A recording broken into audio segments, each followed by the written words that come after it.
తెలంగాణ రాష్ట్ర రాజకీయ నాయకుల్లో నిజంగా వారికి అహంకారం అనుకోవాలో లేకుంటే అజ్ఞానం అనుకోవాలో తెలియట్లేదు. ఎందుకంటే కాంగ్రెస్ ఎంఐఎం నాయకులు వచ్చేసరికి భారత్ మాత ఎవరు అని మన జాతీయ గేయాల మీద అవమానించడం సర్వసాధారణంగా మనం న్యూస్ల్లో మనం చూస్తూ ఉంటాం.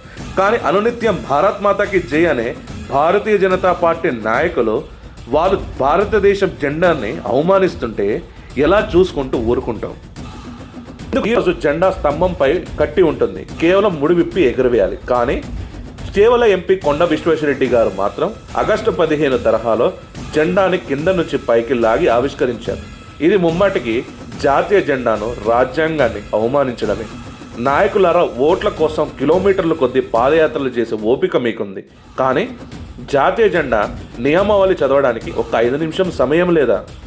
భారత జెండా అంటే మీ పార్టీ కండువా కాదు, మీకు నచ్చినట్లు ఎప్పుడు పడితే అలా లాగడానికి. అది దేశం యొక్క ఆత్మగౌరవం. ప్రోటోకాల్ తెలియకపోతే అధికారులను అడగండి, లేదా ఇంట్లో కూర్చోండి. ఫోటోషూట్లో పిచ్చిలో పడి దేశ గౌరవాన్ని మంటగల్పకండి. జెండాను గౌరవించడం చేత కాకపోతే ఆ తాడు పట్టుకునే అర్హత మీకు లేదు. జై హింద్, జై భారత్.